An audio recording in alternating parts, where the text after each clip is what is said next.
कसं आहे, आज आपण प्रकरण नंबर 7ला अर्थात राष्ट्रीय उत्पन्नाला सुरुवात करत आहोत, ज्याला इंग्लिशमध्ये नॅशनल इन्कम असे म्हटले जाते.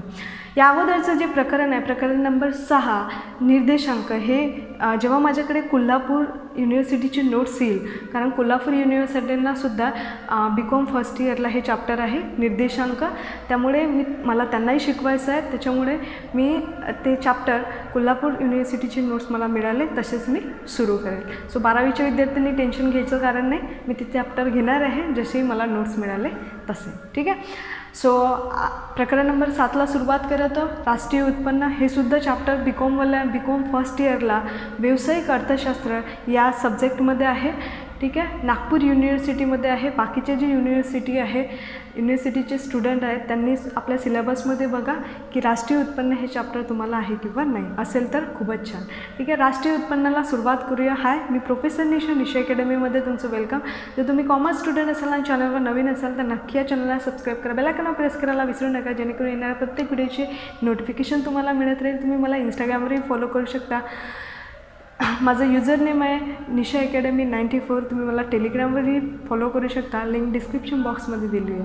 त्याचप्रमाणे आतापर्यंत जेवढेही SP OC इकॉनॉमिक्सचे चॅप्टर्स घेतलेले आहे ते सर्व प्लेलिस्टमध्ये तुम्हाला व्यवस्थित अरेंज करून दिले आहे. सो याच चॅनलच्या प्लेलिस्टमध्ये जाऊन तुम्ही ते सर्व चॅप्टरचा अभ्यास करू शकता. बघूया राष्ट्रीय उत्पन्न, त्याला नॅशनल इन्कम म्हणतात. नॅशनल इन्कम जे BComवाल्यांना असा प्रश्न विचारला जाऊ शकतो, राष्ट्रीय उत्पन्नाची संकल्पना स्पष्ट करा, त्याचबरोबर त्याचा चक्रीय प्रवाह आकृतीसह स्पष्ट करा. ओके, तर BComवाल्यांना पूर्ण डीपली तुम्हाला लिहावं लागेल. मी काही पॉईंट जे आहे ते लिहिलेले आहे. ओके, मला एक्सप्लेन करण्याकरिता ते जेवढे पॉईंट्स मी सांगेल तेवढे BComवाल्यांनी लिहायचे आहे. त्याच पद्धतीने वैशिष्ट्यसुद्धा आपण डिस्कस करणार आहोत आणि व्याख्यासुद्धा बघणार आहोत. सुरुवातीला जनरल व्याख्या बघा. नैसर्गिक साधनसामग्री व श्रम यांच्या प्रयत्नातून 1 वर्षाच्या कालावधीत अनेक वस्तू आणि सेवांचे उत्पादन होत असते. या उत्पादनाचे पैशात काढलेले मूल्य म्हणजे संबंधित देशाचे त्या वर्षाचे राष्ट्रीय उत्पन्न होय. म्हणजेच राष्ट्रीय उत्पन्न म्हणजेच काय, तर देशामध्ये 12 महिन्यात जेवढे वस्तू आणि सेवाचे उत्पादन होईल त्याचे पैशात काढलेले मूल्य म्हणजेच काय, तर राष्ट्रीय उत्पन्न.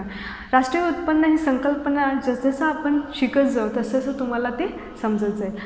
ओके, आपण डेफिनेशनसुद्धा बघून घेऊया. 12वीवाल्यांच्या पुस्तकातलं मी डेफिनेशन घेत आहे. BComवालाही त्याच डेफिनेशन जे आहे त्या यूज करू शकतात, पेपरमध्ये लिहू शकतात. सो राष्ट्रीय उत्पन्न समिती म्हणजेच CSO सेंट्रल स्टॅटिस्टिकल ऑर्गनायझेशन, ही समिती जी आहे राष्ट्रीय उत्पन्नाचे आकडे जे आहे ते प्रकाशित करत असते दरवर्षी. ओके, ही समिती 1949मध्ये स्थापन करण्यात आली, त्यालाच राष्ट्रीय उत्पन्न समिती म्हणतात. त्याचे अध्यक्ष होते प्रोफेसर PC महालनोबिस.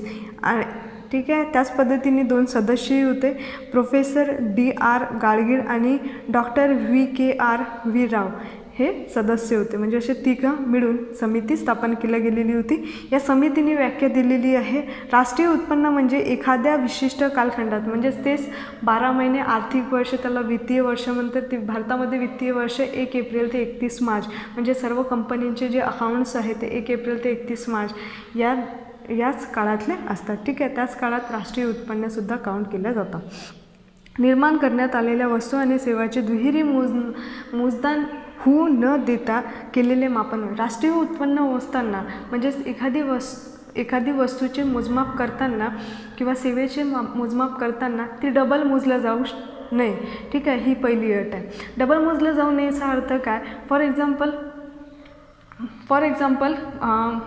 कापूस आहे. ठीक आहे, कापूस जर आपण पूजेकरिता घेतला असेल पूजेकरिता यूज केला असेल, त्यालाच आपण उपभोग वस्तू म्हणतो. म्हणजे प्रत्यक्ष ज्या वस्तूचा उपभोग घेतो त्याला उपभोग वस्तू म्हणतो. ठीक आहे, परंतु तो राष्ट्रीय उत्पन्नात काउंट केला जाईल. परंतु तोच कापूस जर कपडा तयार करण्यासाठी वापरला असेल तर कपडा राष्ट्रीय उत्पन्नामध्ये काउंट केला जाईल. परंतु कापूस मात्र, त्याला लागणारा कापूस हा राष्ट्रीय उत्पन्नात काउंट केला जाणार नाही. तुम्ही म्हणाल का मॅडम, कारण काय आहे की कपडा जो तयार झालेला आहे त्याच्या ज्या किमतीमध्ये राष्ट्रीय जे कापसाची जी किंमत आहे म्हणजेच कच्च्या मालाची किंमत ऑलरेडी इन्क्लूड आहे, मग ते डबल मोजलं जाईल. म्हणजे कापूसही मोजला आणि कापडही मोजला तर ते डबल मोजलं जाईल, बरोबर. म्हणजे हे डबल मोजलिंग जे आहे राष्ट्रीय उत्पन्नात वस्तूची होत नसते. म्हणून जर कापूस स्वतः वापरला असेल तर ओके आहे, तो मोजला जाईल, परंतु त्याचे कापडामध्ये रूपांतर करण्यात आले म्हणजेच फायनल प्रोडक्ट ज्याला म्हणतो आपण, तर त्या प्रोडक्टमध्येच प्रोडक्टच्या किमतीमध्येच काय असते, कापसाची म्हणजेच कॉटनची किंमत इन्क्लूड असते. कारण आपण वस्तूची किंमत कशी ठरवतो, कच्चा माल ओके, त्याच्यानंतर ती वस्तू तयार करण्यासाठी लागणारा एकूण खर्च आणि उद्योजक आपलं प्रॉफिट ॲड करत असतो. असं अशा पद्धतीने एखाद्या वस्तूची किंमत ठरत असते. समजलं तुम्हाला. उपभोग वस्तू म्हणजेच काय, ज्या वस्तू दैनंदिन जीवनामध्ये आपण वापरतो, कपडे झालं, फर्निचर झालं, दागिने झालं, ठीक आहे, खाद्यपदार्थ झालं, त्या सर्व जे आहे उपभोग वस्तू आहे. आणि दुसरं आहे भांडवली वस्तू. भांडवली वस्तू जे आहे, भांडवली वस्तू म्हणजेच कोणत्या, आत्ताच मी उदाहरण दिलं कापडाचं, ठीक आहे. तर या ठिकाणी कापड तयार करण्याकरता लागणारा कापूस हा काय आहे, भांडवली वस्तू आहे. म्हणजेच एखादी उत्पन्न तयार करण्याकरता लागणारे जे कच्चा माल असतो त्याला म्हणतात कच्चा माल किंवा यंत्रसामग्री आहे, अवजारे आहे, बियाणे आहे, तर हे जे आहे काय आहे, भांडवली वस्तू.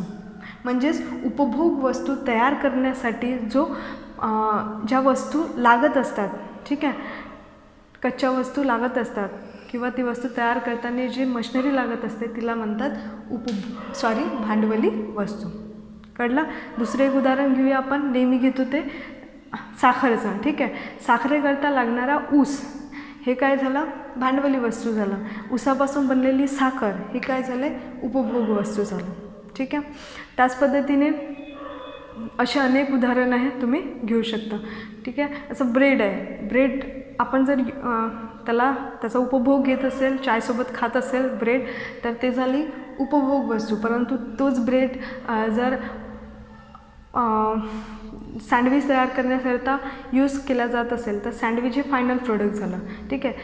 तर जो ब्रेड सँडविचकरिता वापरला गेला आहे तर त्याचं राष्ट्रीय उत्पन्नात काउंट केलं जाणार नाही, कारण ते दुहेरी मोजणी होईल. कारण सँडविचच्या किमतीमध्येच त्या ब्रेडची किंमत इन्क्लूड असते. परंतु जर तोच ब्रेड आपण जर खायला घेत असेल, ठीक आहे, तर मात्र तो राष्ट्रीय उत्पन्नात काउंट केला जाईल. आय होप की तुम्हाला समजलं असेल. त्यानंतर बघा, प्रोफेसर A.C. पिगू म्हणतात, समाजाच्या वस्तुनिष्ठ उत्पन्नाच्या ज्या भागाची पैशात मोजदान करता येते, ठीक आहे, अशा भाग म्हणजेच राष्ट्रीय उत्पन्न होय. म्हणजे ज्या सेवेचे किंवा वस्तूचे पैशात मोजता येते अशाच वस्तू राष्ट्रीय उत्पन्नात काउंट केल्या जातात. उदाहरणार्थ गृहिणी आहे, ती विनामूल्य सर्व लोकांची जे आहे सेवा करत असते, घरकाम करत असते, तिला 1 रुपयासुद्धा मिळत नाही. तर तिने केलेली जी सेवा आहे ते राष्ट्रीय उत्पन्नात काउंट केल्या जाणार नाही. हे सुद्धा वैशिष्ट्य पण आहे आपल्याकडे, ठीक आहे. पैशात व्यक्त केलेलेच मूल्य किंवा विनिमय मूल्यच फक्त राष्ट्रीय उत्पन्नात काउंट केले जाते. गृहिणीने केलेली सेवा म्हणा, समाजसेवा म्हणा, विनामूल्य सेवा, स्वयंसेवा जी आहे या बिना पैशांनी केल्या जातात, निस्वार्थ, तिथे प्रॉफिटचा उद्देश नसतो. तर अशा पद्धतीच्या ज्या सेवा आहे त्या राष्ट्रीय उत्पन्नात मोजल्या जाणार नाही. फक्त आणि फक्त अशा वस्तू किंवा सेवा ज्याची पैशात व्यक्त केल्या जातात अशाच वस्तू आणि सेवा काय केल्या जाईल, राष्ट्रीय उत्पन्नात मोजल्या जाईल, ठीक आहे. त्यानंतर प्रोफेसर आयर फिशर काय म्हणतात बघा, राष्ट्रीय उत्पन्न म्हणजे एका वर्षाच्या कालावधीत, मी आता सांगितलं 12 महिने, 1 एप्रिल ते 31 मार्च आपलं वैशिष्ट्य पण आहे बघा. सोबत आपण वैशिष्ट्य पण डिस्कस करू. आर्थिक वर्ष, ठीक आहे. राष्ट्रीय उत्पन्न हे आर्थिक वर्ष 1 एप्रिल ते 31 मार्च या आर्थिक वर्षामध्येच काउंट केलं जातं. जसं मागच्या वर्षीचं राष्ट्रीय उत्पन्न हे किती वर्षाचं असेल, 1 एप्रिल 2021 ते 31 मार्च 2022. या वर्षाचं आर्थिक वर्ष काय आहे, 1 एप्रिल 2022 ते 31 मार्च 2023. आता 31 मार्च 2023ला जे राष्ट्रीय उत्पन्न आहे ते काय केलं जाईल, प्रकाशित केलं जाईल CSO द्वारे, ठीक आहे. राष्ट्रीय उत्पन्न म्हणजे एका वर्षाच्या कालावधीत राष्ट्राच्या निव्वळ उत्पादनापैकी जो भाग प्रत्यक्षपणे उपभोगात वापरला जातो असा भाग म्हणजे राष्ट्रीय उत्पन्न. म्हणजे जेवढेही उत्पन्न एका वर्षात होत असते त्यापैकी जे वस्तू प्रत्यक्षात वापरल्या जातात त्यांनाच राष्ट्रीय उत्पन्नात असे म्हणतात. ठीक आहे. राष्ट्रीय उत्पन्न म्हणजे एका वर्षाच्या कालावधीत राष्ट्राच्या निव्वळ उत्पादनापैकी जो भाग प्रत्यक्षपणे उपभोगासाठी वापरला जातो असा भाग म्हणजेच राष्ट्रीय उत्पन्न होय. ठीक आहे. आता प्रश्न हा येतो की राष्ट्रीय उत्पन्न मोजण्याची गरज काय असते, कारण राष्ट्रीय उत्पन्नावरच काय एकूण मागणी, एकूण पुरवठा, एकूण खर्च, एकूण गुंतवणूक, एकूण बचत हे सर्व जे आहे अवलंबून असते. मी एकूण हा शब्द वापरला, का बरं वापरला, कारण राष्ट्रीय उत्पन्न ही एक स्थूल संकल्पना आहे, स्थूल आर्थिक संकल्पना आहे. कारण स्थूल म्हणजे समग्रलक्षी अर्थशास्त्रामध्ये याचा काय केला जातो, अभ्यास केला जातो. कारण एका व्यक्तीचा अभ्यास कुठे केला जातो, एका व्यक्तीने उत्पादित केलेलं उत्पन्न म्हणजेच एका व्यक्तीची आय हे कुठे, याचा अभ्यास कुठे केला जाईल, सूक्ष्म अर्थशास्त्रामध्ये. परंतु संपूर्ण देशाचा जर विचार केला तर संपूर्ण देशामध्ये जेही कुटुंब संस्था आहे, उद्योग संस्था आहे, त्यांनी कमवलेले जे उत्पन्न आहे ते जे आहे समग्रलक्षी अर्थशास्त्राचा भाग आहे. ठीक आहे. म्हणून हे काय आहे, स्थूल आर्थिक संकल्पना आहे. त्यानंतर गव्हर्मेंटला आर्थिक जे पंचवार्षिक योजना असतात किंवा आर्थिक योजना असतात हे राष्ट्रीय उत्पन्नाच्या आधारे काय केल्या जातात, तयार केल्या जातात. म्हणून राष्ट्रीय उत्पन्नाचे महत्त्व आहे, आपण पुढे डिस्कस करू तेव्हा ते तुम्हाला परत जास्त क्लिअर होईल. त्यानंतर बघा, समाजाचे जे जीवनमान आहे ते सुद्धा राष्ट्रीय उत्पन्नावर आधारित असते.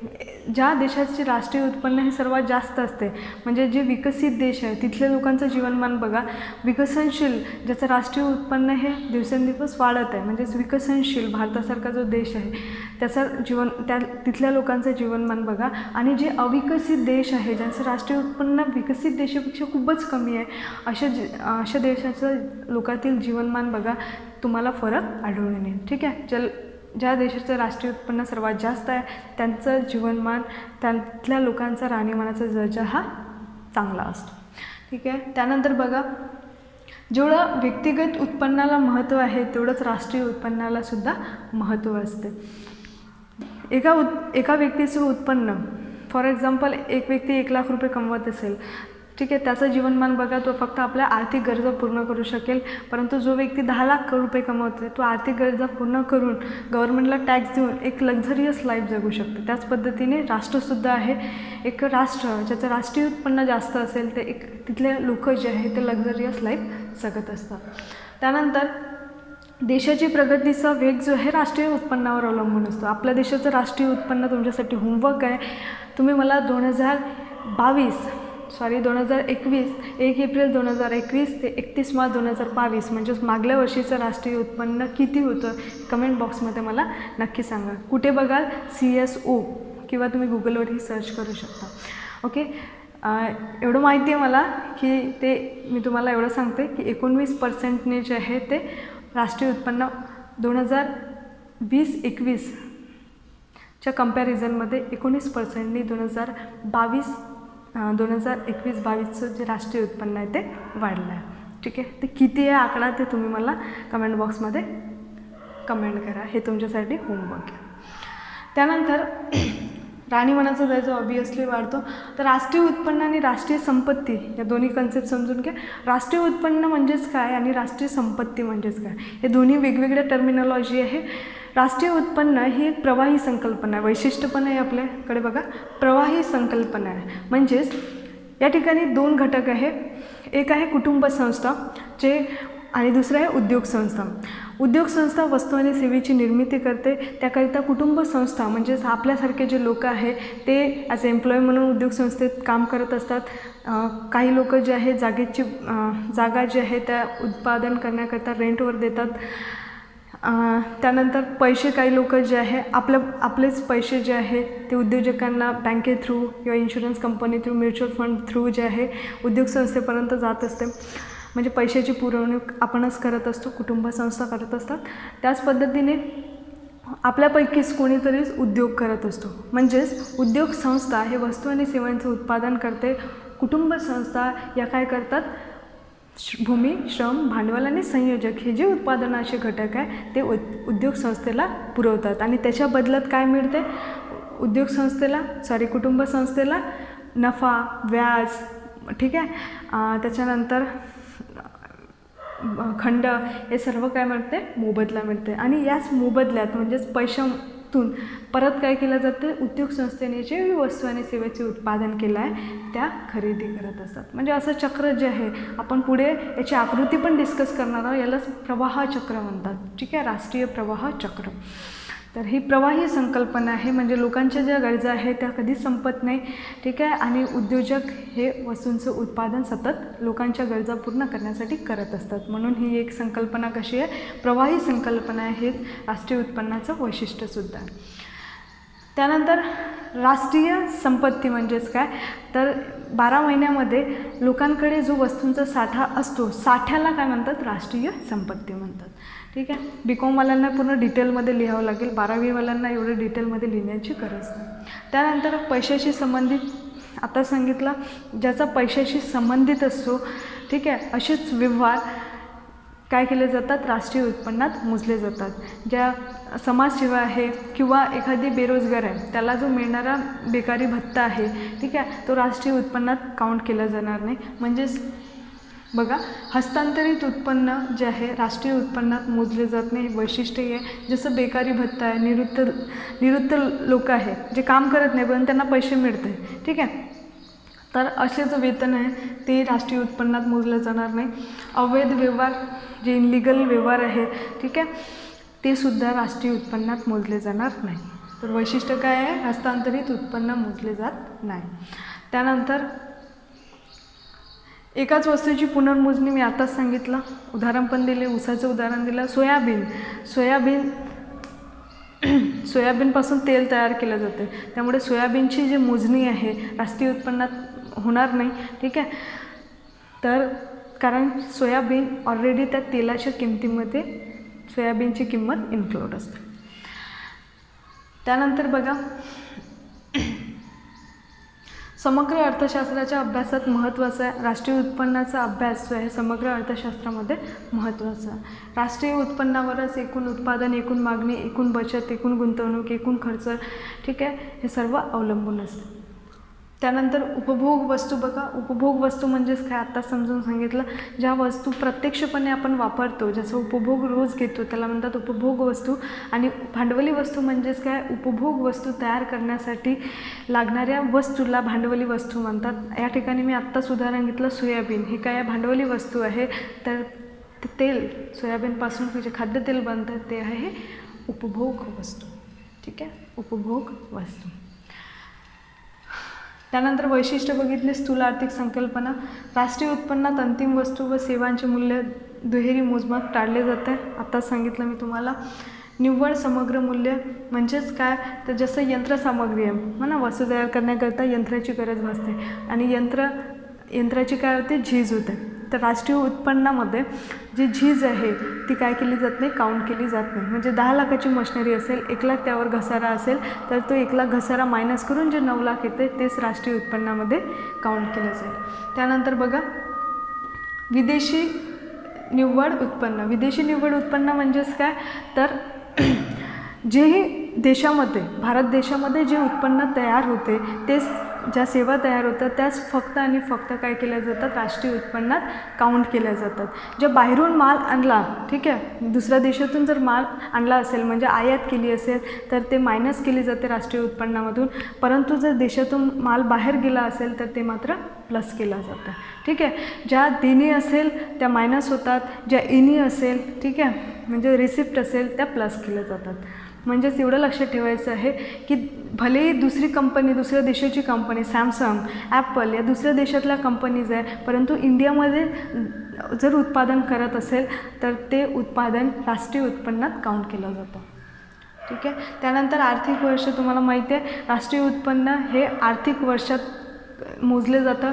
हे आर्थिक वर्ष 1 एप्रिल ते 31 मार्च एवढं असतं. म्हणजेच राष्ट्रीय उत्पन्न हे 12 महिन्याकरिता लिमिटेड असते. ठीक आहे, प्रवाही संकल्पना बघितली. त्यानंतर पैशात व्यक्त केलेले मूल्य, विनिमय मूल्य, फक्त ज्या वस्तू आणि सेवांची पैशात गणना केली जाते अशाच वस्तू किंवा सेवा ज्या आहे त्या राष्ट्रीय उत्पन्नात काउंट केल्या जातात. परंतु ज्या गृहिणीची सेवा आहे, समाजसेवा, विनामूल्य सेवा, ठीक आहे, या राष्ट्रीय उत्पन्नात काउंट केल्या जाणार नाही. त्याच पद्धतीने आपण हा एक पॉईंट बघितला, हस्तांतरित उत्पन्न मोजले जात नाही. त्यानंतर राष्ट्रीय उत्पन्नाची मोजणी हे केंद्रीय सांख्यिकी संघटनेद्वारे केली जाते. ठीक आहे. का बरं केली जाते? तर गव्हर्मेंटला आर्थिक धोरणे आखण्याकरिता डाटा माहिती असायला पाहिजे ना, माहिती असायला पाहिजे, संख्या माहिती असायला पाहिजे, किती बेरोजगार भारतामध्ये आहे, किती इंडस्ट्री भारतामध्ये 12 महिन्यात तयार झालेले आहे, किती नवीन सेवा, किती नवीन वस्तूंचे उत्पादन झालेले आहे, हे सर्व डेटा जे आहे राष्ट्रीय गव्हर्मेंटला माहिती असायला पाहिजे. आणि ही माहिती कोण प्रोव्हाइड करते? CSO प्रोव्हाइड करते. आय होप की तुम्हाला आजचा टॉपिक समजलेला असेल. थोडा लेंदी आहे, समजायला थोडा कठीण आहे, परंतु पुढे जसं आपण नवीन नवीन गोष्टी राष्ट्रीय उत्पन्नातल्या शिकू, राष्ट्रीय उत्पन्नाच्या संकल्पना शिकू, तसं तुम्हाला क्लिअर होत जाईल. सो यासोबतच हा टॉपिक संपलेला आहे. हा टॉपिक BCom 12वीवाल्यांना सुद्धा महत्त्वाचा आहे. ओके. सो परत भेटूया एका नवीन टॉपिकसोबत. तोपर्यंत आनंदी राहा, अभ्यास करत राहा, दुसऱ्यांना मदत करत राहा आणि बघत राहा Nisha academy. Thank you. Thanks for watching.